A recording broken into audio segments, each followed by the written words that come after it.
Hello and welcome to Tarot with Tanya. This is 7 cards for 7 days. We are looking at the week of October 7 through 13. That's a Monday to a Sunday in 2024.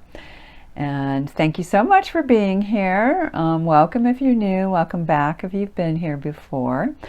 I will talk some about the astrology for the week. We have some interesting aspects to look at, and then the cards.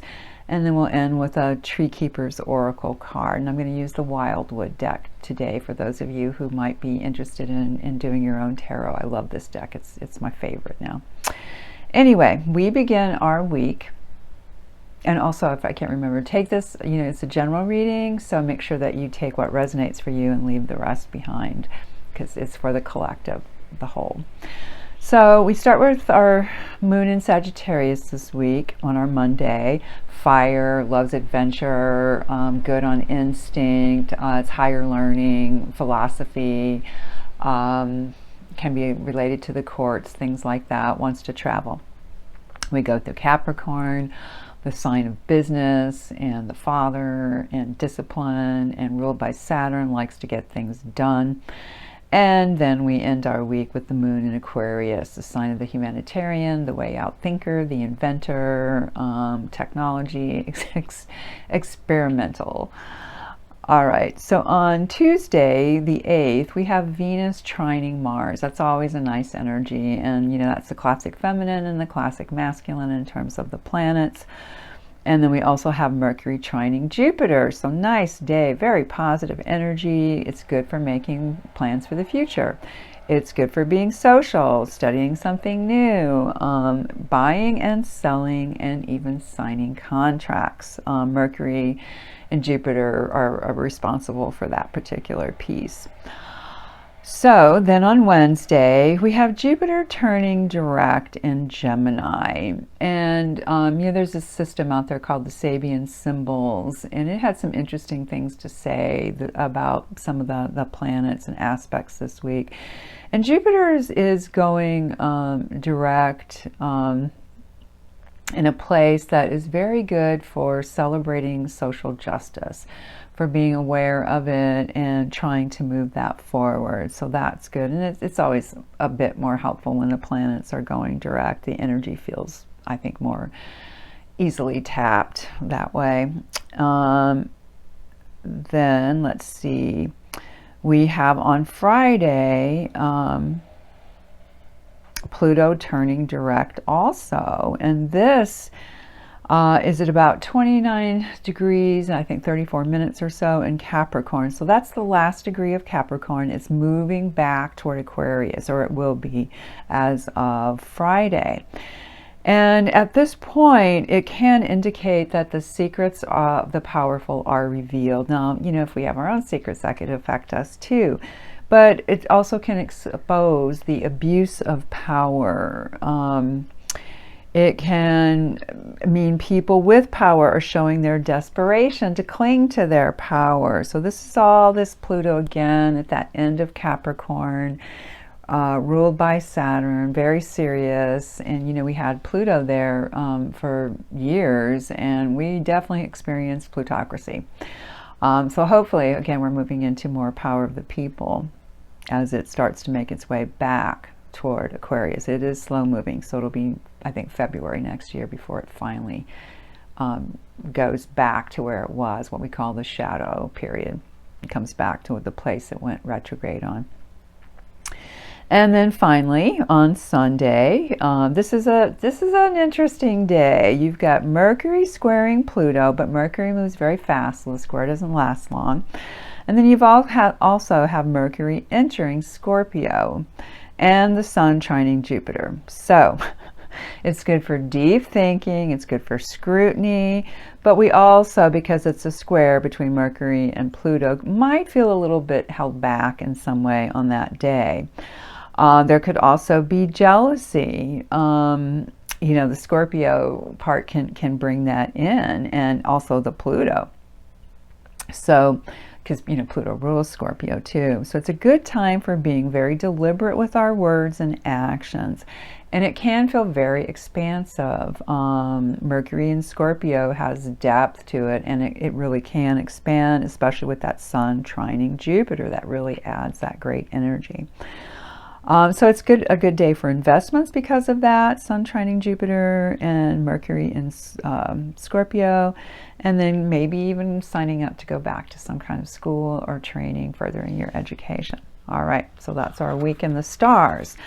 In terms of the cards, we kind of have a mixed bag here too. We have a couple of kings this week, so the masculine energy is fairly strong, but it's also balanced by some feminine, which I think is generally good. I like those balances. So we begin with fire. Makes sense. Our moon in Sagittarius, that's a fire sign. We have 4, so that connects it right away to the Emperor, or what's called the Green Man in this deck.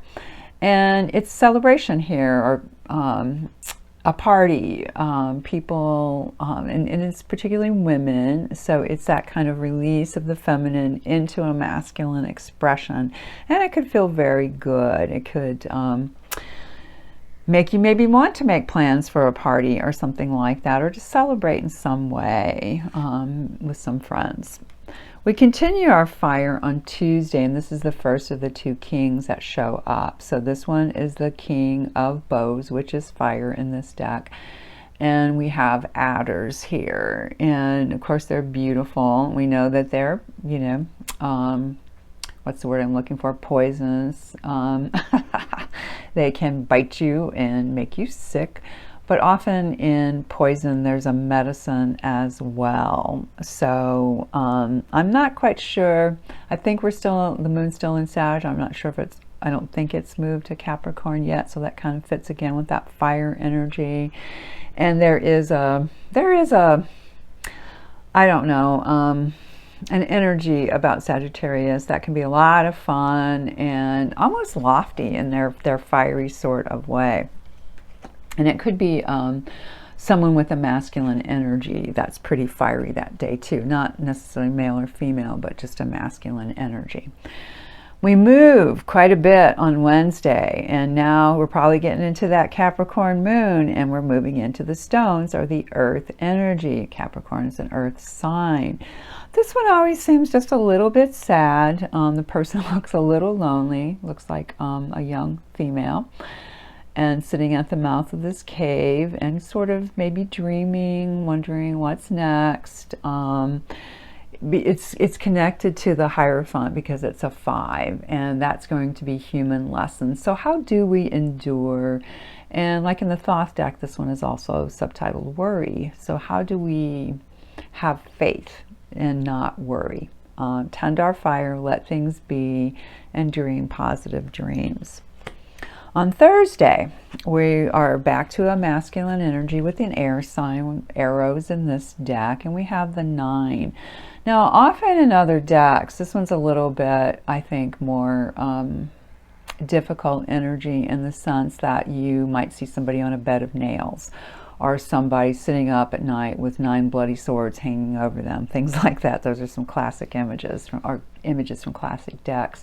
Here, so different. We have this lovely blue clothed person with the wonderful shawl, and seems to be shooting the arrows, and the eyes are closed if you look closely, but they're going away from the self. And there is a dedication, I think, to get rid of self-criticism, because that's how I tend to read the 9 of Swords, is very, well, cruelty to the self-criticism. And this one's more like, no, I'm going to stand in these woods and I'm going to let that go. I'm going to shoot it away from me, which I think is a good way to use that.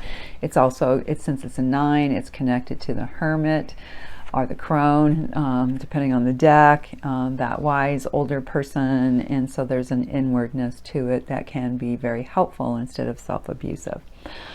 All right, now we move back, or not back, but into water. Yeah, this is our only vessels card, which is water energy in this deck. And this is always a sweet card, Three of Cups. It can be three friends. It tends to lean toward the feminine because it is water. And here it's called joy, which I love. So there is also a sense of celebration. You had the fiery four to begin, and we're getting, this is our Friday. So we're getting, you know, on the weekend or, you know, close to the end of the week.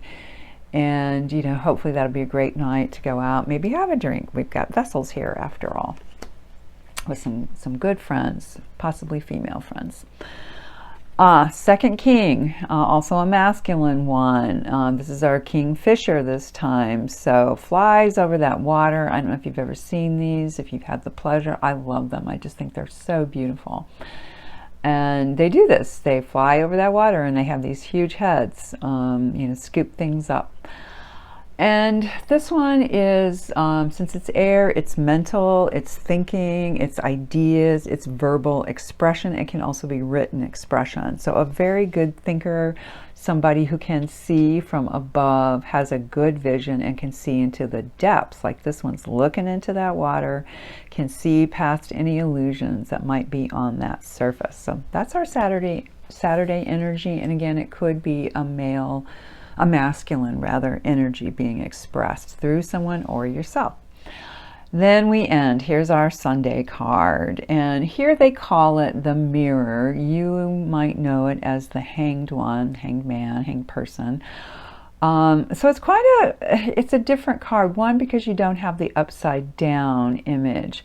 Usually you'll see, it's often a male figure, sometimes more androgynous, hanging by one foot. It's based on the old Norse mythology of Odin going to the Yggdrasil and needing a change of perspective. Yogis do it by, you know, standing on their heads.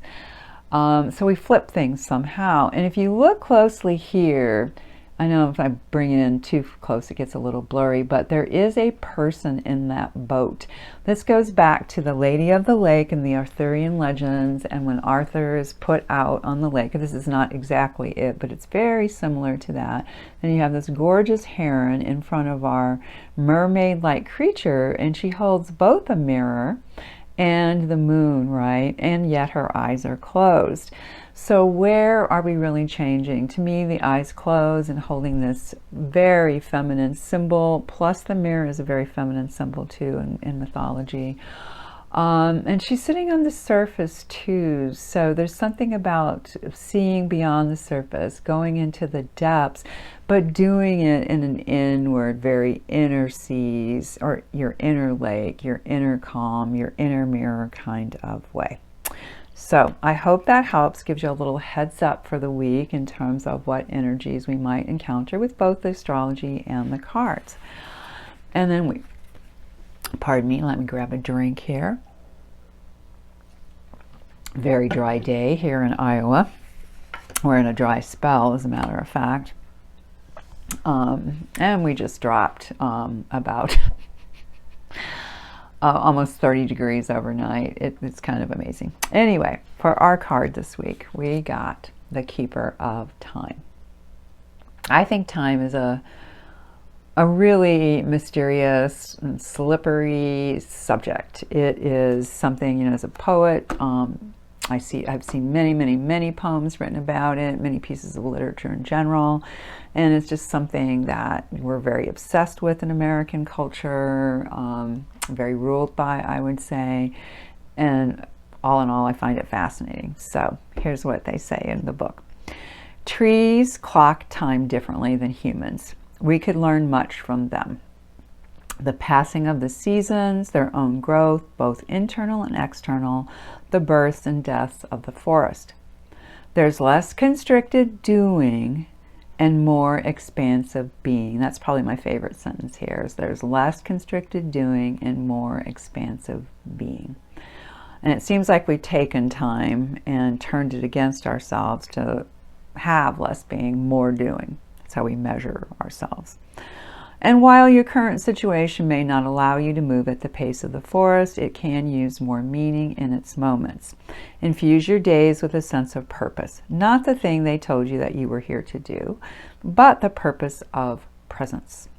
Soulful presence is its own reward.